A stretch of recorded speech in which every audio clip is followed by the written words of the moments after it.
My dear friends, welcome Univision chemistry classes. आज की class में पढ़ेंगे हम लोग एंडोथर्मिक रिएक्शन।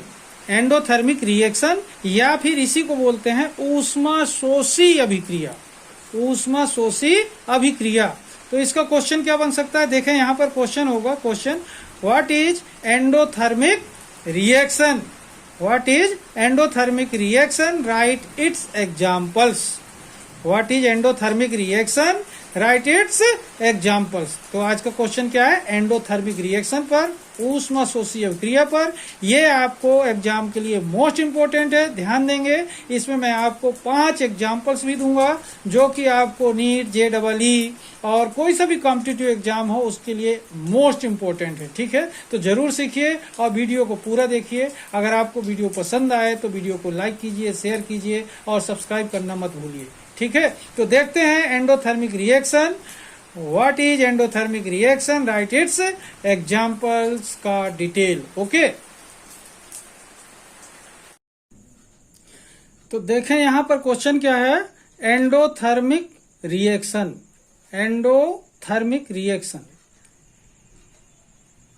यहां पर देखेंगे। एंडोथर्मिक रिएक्शन में क्या होता है? एंडो मीन्स अंदर और thermic means thermal, thermal means heat, heat means energy. तो जिसमें एनर्जी क्या हो, अंदर जाए, तो उसे क्या बोलेंगे? Endothermic reaction. मतलब ऐसा रिएक्शन जिसमें एनर्जी क्या होती हो, अंदर प्रवेश करती हो ड्यू टू रिएक्शन। तो क्या कहलाएगा? Endothermic reaction. तो कहने का मतलब, इसका स्टेटमेंट देखें तो बहुत ही आसान हो जाएगा। देखिए स्टेटमेंट कि अ केमिकल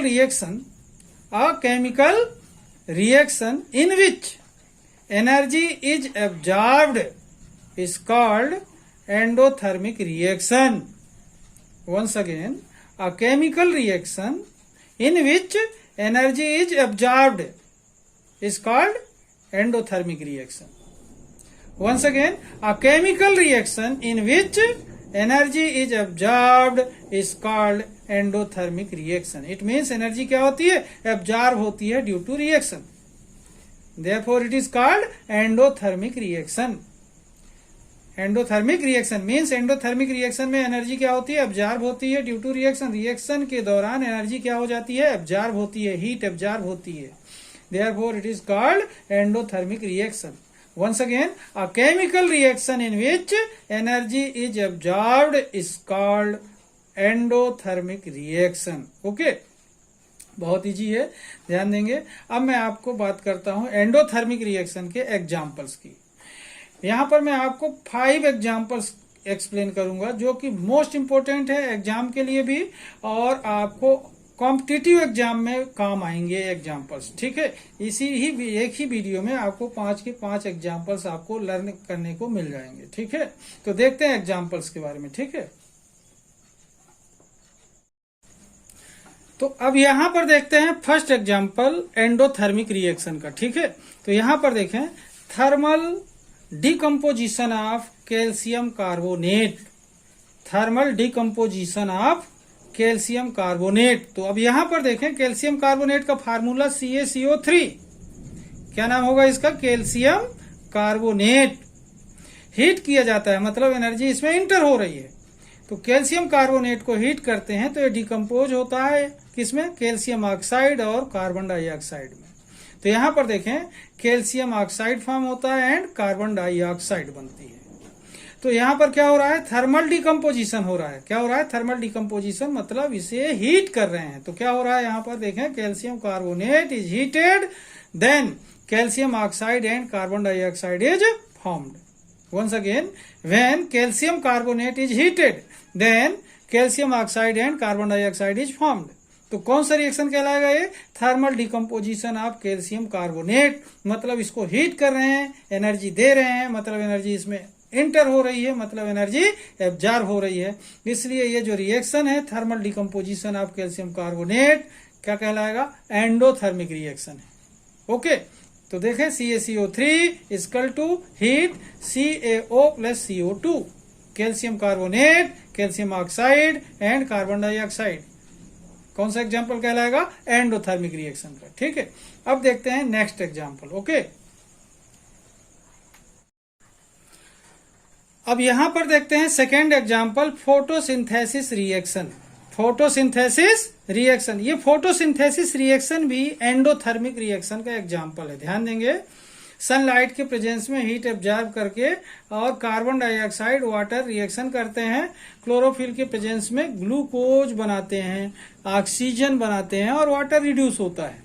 तो यहाँ पर देखें ये फोटोसिंथेसिस रिएक्शन, यहाँ पर देखेंगे ये जो फोटोसिंथेसिस रिएक्शन है इसमें कार्बन डाइऑक्साइड 6 टाइम यूज होता है। कितने टाइम यूज होगा?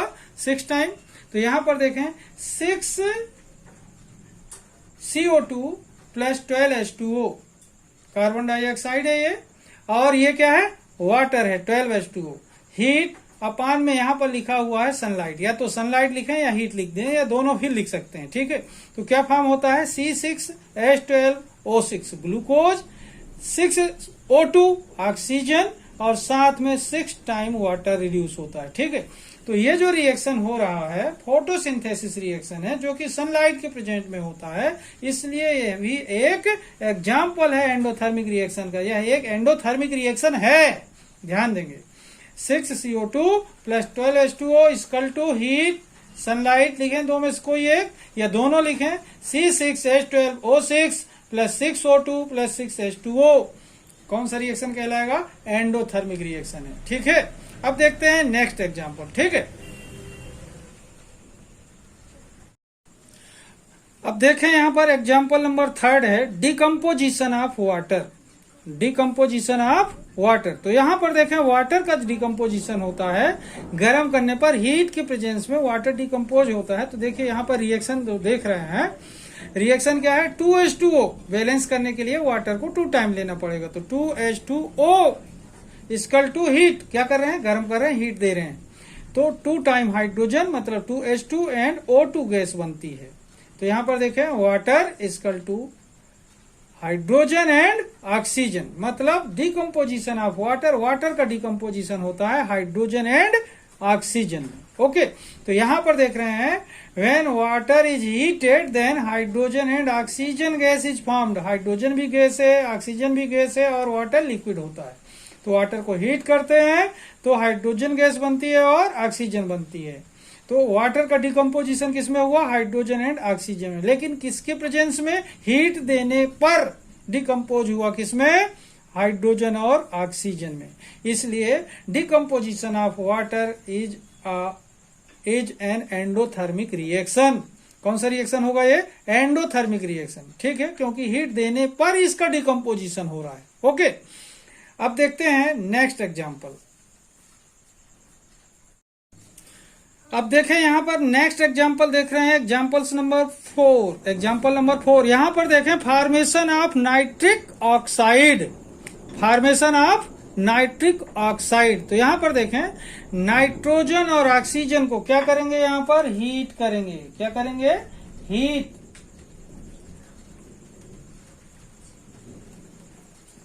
तो नाइट्रिक ऑक्साइड बनता है। नाइट्रोजन भी गैस है, ऑक्सीजन भी गैस है और नाइट्रिक ऑक्साइड भी गैस है। ध्यान देंगे ये तीनों गैस हैं। तो यहां पर देखें when nitrogen and oxygen is heated then nitric oxide is formed. When nitrogen and oxygen is heated then nitric oxide is formed. तो यहां पर देखें नाइट्रोजन और ऑक्सीजन के बीच में रिएक्शन हो रहा है, लेकिन हीट करने पर हो रहा है, मतलब हीट एब्जॉर्ब होने पर हो रहा है, तो नाइट्रिक ऑक्साइड बनता है। तो कहने का मतलब क्या हुआ? हीट देने पर नाइट्रिक ऑक्साइड बनता है नाइट्रोजन और ऑक्सीजन के रिएक्शन से। तो यह एक एंडोथर्मिक रिएक्शन है। ध्यान देंगे, एंडोथर्मिक रिएक्शन का एग्जाम्पल है। ओके, मतलब यहां पर क्या हुआ? नाइट्रोजन और ऑक्सीजन को हीट करते हैं तो नाइट्रिक ऑक्साइड बनता है। तो कौन सा रिएक्शन कहलाएगा? ये एंडोथर्मिक रिएक्शन कहलाएगा, ठीक है। अब इसके बाद देखते हैं नेक्स्ट एग्जाम्पल।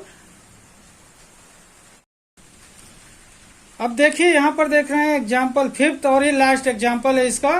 तो यहां पर देखें dissociation of silver chloride. Dissociation of silver chloride. अब यहां पर देखें सिल्वर क्लोराइड को हीट करते हैं। क्या करेंगे? हीट करेंगे, गरम करेंगे इसे। तो यहां पर देखें सिल्वर क्लोराइड AgCl फार्मूला है, सिल्वर क्लोराइड। तो 2 टाइम इसे लेते हैं रिएक्शन को बैलेंस करने के लिए। तो 2AgCl इक्वल टू, यहाँ पर हीट लिखा हुआ मतलब सिल्वर क्लोराइड को हीट कर रहे हैं, तो यहाँ पर 2 टाइम सिल्वर और Cl2 गैस बनती है। तो यहाँ पर देखें, when silver chloride is heated then silver and chlorine gas is formed. तो यहाँ पर देखें सिल्वर क्लोराइड को हीट किया जा रहा है, तो यहाँ पर सिल्वर 2 टाइम बनता है और Cl2 गैस बनती है। मतलब सिल्वर क्लोराइड को हीट किया तो सिल्वर बना और क्लोरीन गैस प्रोड्यूस हुई, ठीक है ना। तो ये जो डिसोसिएशन ऑफ सिल्वर क्लोराइड है, ये भी एक एंडोथर्मिक रिएक्शन है। ओके, तो इस तरीके से देखें आप कि आपको मैंने एंडोथर्मिक रिएक्शन का स्टेटमेंट और 5 एग्जांपल्स एक्सप्लेन किया हूं। आप लोग इसे जरूर पढ़िए, सीखिए। ये आपको JEE, नीट और कोई सा भी कॉम्पिटिटिव एग्जाम हो उसमें आपको काम आएगा डेफिनेटली। ओके, और एक चीज मैं बता दूं, आप 10th क्लास के अगर स्टूडेंट हैं तो आपको 10th क्लास के एग्जाम के लिए भी ये मोस्ट इम्पोर्टेंट क्वेश्चन है, ठीक है। ध्यान रखेंगे, ये 5 के 5 एग्जाम्पल अपने आप में क्वेश्चन है।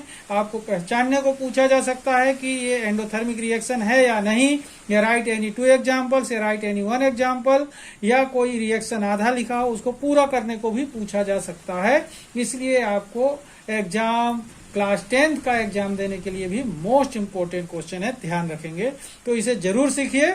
और आज का वीडियो मैं यहीं पर समाप्त करूंगा। इसके पहले जिन लोग मेरे वीडियो में, मेरे चैनल में नए हों तो चैनल को सब्सक्राइब कर लीजिए। अगर आपको वीडियो पसंद आए तो लाइक कीजिए, शेयर कीजिए। तब तक के लिए जय हिंद, जय भारत।